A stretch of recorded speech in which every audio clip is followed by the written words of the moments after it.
Hey everybody, welcome back to Electric Cafe. Today's episode is about Bauhaus and Peter Murphy's discography. So, kind of wanted to go over my experiences with Peter Murphy and Bauhaus. Thought I'd put them together in a video, just because to me, they're always related. My brother got me into Bauhaus probably around 1988, when I was about 12. I think at that time I was already a big Cure fan, and I was already liking Susie and the Banshees, and I was starting to like looking for some darker music. I already liked some moody music like the Cure and Susie and the Banshees and stuff like that, Smiths and stuff like that. But kind of looking for some darker stuff. My brother got me. My brother had a goth friend in school, and he got us into Skinny Puppy, and another big one that he got us into was Bauhaus, and of course, and then we kind of evolved into getting into Peter Murphy, of course, as soon as we heard Bauhaus stuff. The first record we got was the original copy of the 79 to 83 compilations. And this kind of collected most of their, this is kind of like their greatest hits in a lot of ways. Iconic cover, iconic logo from the German Bauhaus movement of architecture. Super cool. Double Dare is a great song. In the Flat Field, great song. Dark Entry is a great song. Stigma Martyr, Bela Lugosi's Dead, of course, which they're mostly known for. Telegram Sam, along with Ziggy Stardust, were really good David Bowie covers. Or was Telegram Sam? No, I'm sorry. Telegram Sam was T-Rex, right? Same Fit to Stance, Spy in the Cab, great song. Terror Couple Kill Cardinals, I think is people think it's kind of a little hokey, but I think it's kind of underrated. I think it's really catchy. Passion of Lovers is amazing. Mask, Kick in the Eye, Hollow Hills, great song. In Fear of Fear, Ziggy Stardust, Silent Hedges, Largarita Kick, Nick, Third Uncle, Spirit, She's in Parties, All We Ever Wanted, The Sanity Assassin, and Crowds. Such an amazing compilation. If you got this, you wouldn't be hard-pressed to miss most of the other Bauhaus material unless you became a really, really big fan. You probably will be if you got this and want to get the other stuff. But you'd be pretty satisfied if you got this and you never heard the other ones. You'd feel like you would have heard probably the best of. Maybe not some of the slow songs and maybe maybe more Daniel Ash output, I think, or on some of the other lesser known ones, with more different instrumentation that Daniel Ash was so unique in doing. But this really has all the big songs. Like I can't think of anything on here that, of course, Mr. Moonlight, and there's a couple of moody ones that I would really like on here, but you can't argue that this is a great compilation. I think it's one of the best compilations of a band, probably, not only in goth music, but maybe the 80s. Just an amazing record, amazing compilation. That's what put them on the map for me. For us, that was the first one we had, right? And this compilation kind of explored a little bit, kind of gave you all the covers and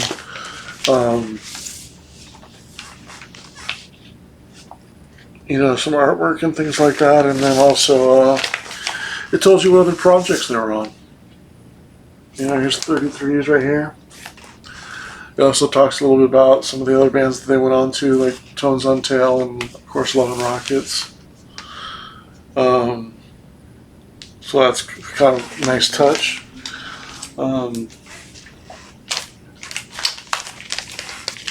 Little Bauhaus album. Double Dare, obviously. In the Flat Field, the thing is one of the greatest Bauhaus songs of all time. I got this used sometime for $15. His original copy, of course. Um, God in Alcove is probably one that could have been on there. That one's a really strong song. Spy in the Cab, Dive, Small Talk, Stinks, St. Vitus Dance, Stigma Martyrs, and Nerves. Good album. Good album. And then I think one of the most unique ones that they have, The Burning from the Inside. So it has She's in Parties, Antonin Artaud, King Volcano, Who Killed Mr. Moonlight, Slice of Life, which is super cool. Honeymoon Croon, Kingdoms Coming, Burning from the Inside, and Hope. I think this was their last album. And that, I think Burning from the Inside really kind of tells you about the band. They're burning to get away from each other. Here's a cassette of Mass. This is one of our original cassettes, probably my brother's. Hair of the Dog, Passion of Lovers, Of Lilies and Remains, Dancing, Hollow Hills, Kick in the Eye, In Fear of Fear, Muscle and Plastic, The Man with X-Ray Eyes, which is very underrated, and Mask. Mask is probably my favorite of their albums, the original albums. And then, then they all went solo and formed Tones on Tails and Love and Rockets. That's where Daniel Ash and David J. and Kevin Haskins went, right? So they made those Tones on Tails, and then had some pretty, some success with Love and Rockets for sure. Peter Murphy had a great solo career and still hopefully has a couple albums more left. I would be happy if he did. Peter Murphy had a really good album. I was looking for the album. I can't find it. Somewhere in my artwork. I need to put it with my Bauhaus Peter Murphy collection, but my Dolly's Car is somewhere around here. That's a really strong album he did with Nick Carnes, bass player from Japan. And then Peter Murphy went solo. And the thing I love about Peter Murphy solo work is Bauhaus stuff is so heavy. For an hour, for like 45 minutes, it's one of the most kick-ass bands of all time, especially with darker music. But after about an hour, I mean, again, they were only together for 4 years, and you're talking about 4 years of a lifetime of creativity. So, at that particular period, they're all kind of like 19 to 24, 25 years old, somewhere around that age, and they're doing a lot of drugs, and and they're not getting along, and Peter Murphy's trying to be that kind of like powerful front man, and because he wants to be a star. Like Peter Murphy is like, when you see him in concert, like he loves the spotlight. Like he also has kind of a little bit of attitude and kind of known to kind of go off on some people too. And everybody else in the band seems pretty laid back, and I could see how that would kind of piss off some of the other members, him becoming a little bit too egotistical and thinking he's the reason for the band. But Peter Murphy went solo, and in some ways kind of proved him right that he was, even though he's not the music behind him, like he was the big part about it. He was probably the biggest part of it. I mean, some people say Daniel Ash is the biggest part of it, and that's a great argument. It's really, you can see it either way, but where would Bela Lugosi be without Peter's voice? He's the godfather of goth. His solo material, you can get anybody sort of to make the music, right? If you know the music and you have the music there and you collaborate, and that's what comes up and that's what it is. But Peter Murphy kind of made those, cuts you up. He made himself a star, and he's just such a unique baritone voice. He's such a unique singer, and him on stage is powerful. Peter Murphy's probably, I've seen Peter Murphy probably quite a few times. I want to say I saw Bauhaus in 2005. I saw Bauhaus in, I want to say like 2017 or something like that. So I saw them twice. And then I saw Peter Murphy in 90. maybe 98, 2000, and then we saw him quite a few times. He was one of my favorite artists, during his sort of comeback in 2014, 2017. Those couple of years, he was touring a lot. And I want to say we saw him like either 4 or 5 times, just those 3 or 4 years. Again, they toured Bauhaus, and so I saw them again as well. But yeah, so I've always loved Peter Murphy on stage, and he's a good showman. Like, he puts on a good show. I've really always enjoyed seeing him live, and his music is really it's moody, but it's really happy. A lot of it's very happy, and even the moody stuff is kind of melancholy, where it has a hopeful.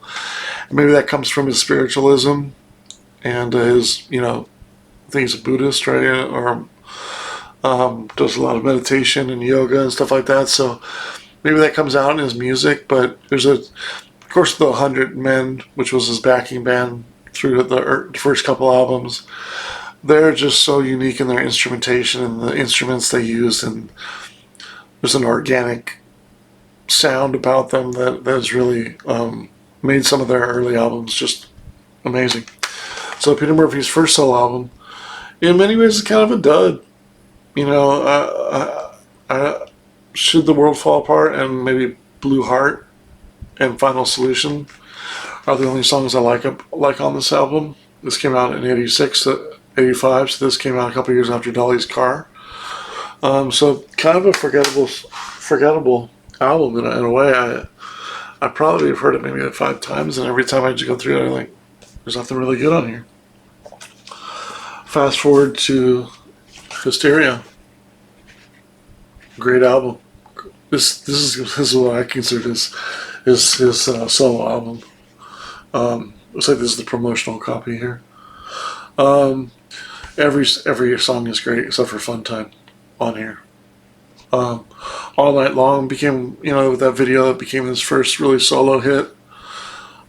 Moody. It set the tone for what Peter Murphy's solo career sounded like.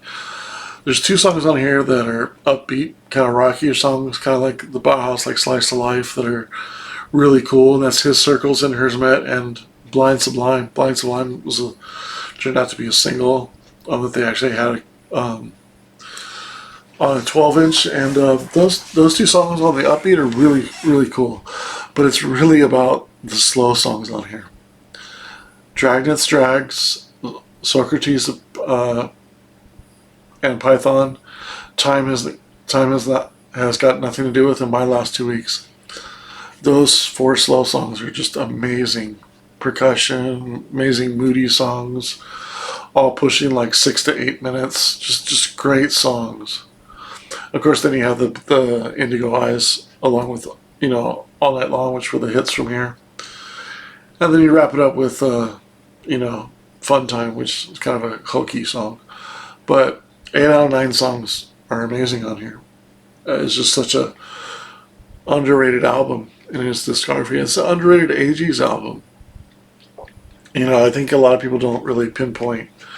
When you hear like the best of new wave albums, and Peter Murphy's albums never get mentioned. It's just kind of like, it's really strange. People will always mention Bauhaus, but none of their albums make the best hits. There's not one definitive Bauhaus album. There's really not one definitive Peter Murphy. Even if you said Deep was because it has his biggest hit. That never makes anybody's top 40 greatest new wave or goth albums. And it's hard to classify his albums as goth because they're so happy, even though he's so kind of gothy on stage and stuff like that. And there's certainly a darkness and mysticism and spiritualism in his music, but he doesn't necessarily fit in the new wave genre. He's just kind of like a pop, unique pop version of some sort of blending of it's hard to explain. I have 2 copies of this one. Great album. Here's the CD as well. I used to have the cassette. Not sure where it went to. Guys, when me and my brother became Bauhaus fans in '88. Boom, '89. Wind got deep. That year, somewhere in there, we got Hysteria too. So we had three. We had all the Bauhaus discography and two great Peter Murphy albums. So we became huge fans. Huge fans.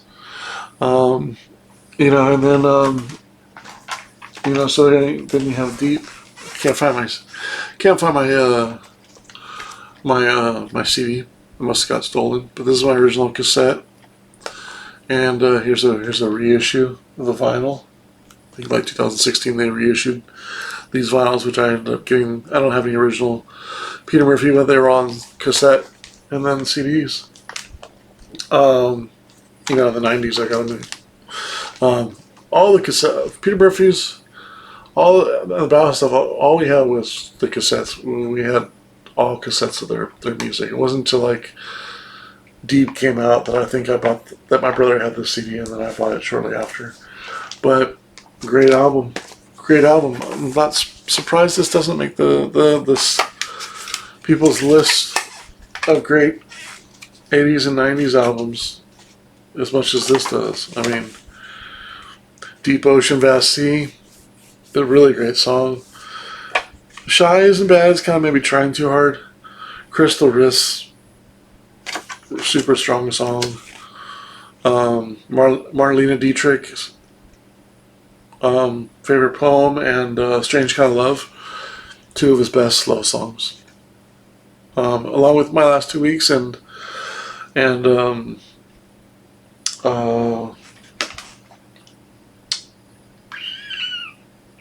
Has Got Nothing to Do with It. He was on a roll on slow songs. Just on a roll. And then of course you have Cuts You Up. Seven Veils is a great song. Roll Call is a little much. It's kind of like there's two versions of it. I think one's sort of an instrumental, one's sort of the version. They're both like 7 or 8 minutes, so you have 16 minutes of the same song to end an album. Kind of strange, but so it's like 55-minute long album, but a third of it is almost 2 songs. But a really strong album. It's not a bad song on here. Even Roll Call is really not that bad. Of course, then I got a Holy Smoke. So, I remember getting this cover. I remember getting this T-shirt from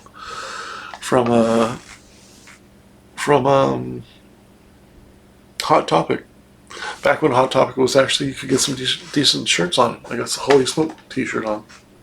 I used to wear that all the time. I really love this album. This kind of became my album, where the other albums were sort of me and my brothers. Like, again, my brother stopped buying music by the late '80s, and I took over and bought everything, and I kind of became the person to buy the music and share it. 1992, so this came out when I was 16. Keep Me From Harm. It's such a great song. So smooth. It's such an underrated song too. Kill the Hate's okay. Sounds like a Bauhaus song. You're So Close and Sweetest Drop. Strong song, strong singles. Those are the 2 singles from this album. Low Room is a cool song. That kind of sounds very Bauhaus. But the B-sides is great. The second side is great. Let Me Love You, Our Secret Garden, Dream Gone By, and hit song. Man, those songs are so good. It just makes this a great listen. Let Me Love You, so good. Our Secret Garden, Dream Gone By, hit song. Such a great album.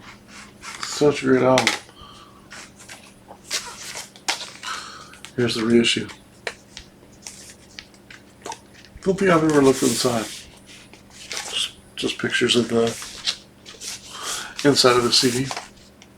Very cool. I feel like this is like at its height. And then Cascade came out. So good. Cascade is an example of an album that's kind of pushing. Well, it's not too bad. 52 minutes. Here's the CD. My original CD, my original cassette. But I didn't get the reissue. on double vinyl. Um, Gatefold. It's really strong. This is a really good album, though. Subway is my favorite Peter Murphy song. If I was to say, because I'm going to ask you, what's your favorite 3 Peter Murphy songs, or what's your favorite 3 Peter Murphy songs starting? My favorite 3, Subway, God, Our Secret Garden,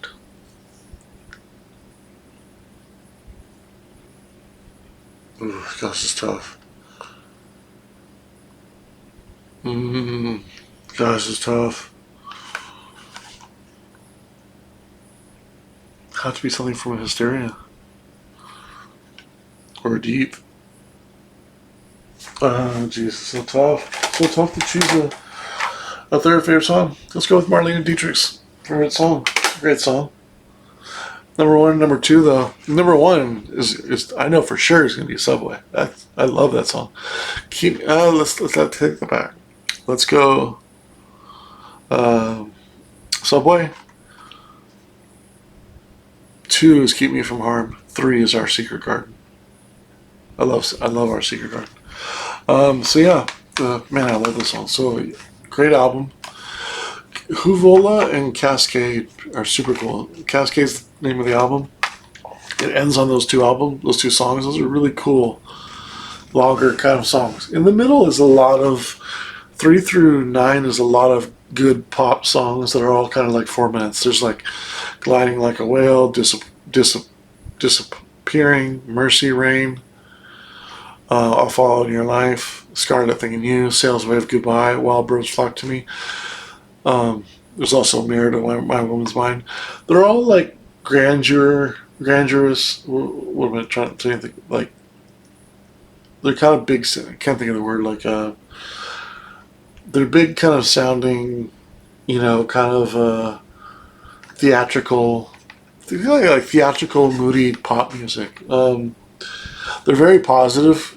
Considering they're all kind of sing-along songs. Like, whenever he does some of these songs live, he just kind of sing along. Like, Wild Birds Flock to Me, I'll Fall on Your Gliding Like a Whale. Like, some of these songs are very, like, sing-along kind of songs. They're all good songs on here. This is not a bad song on here. Here you have this Greatest Hits.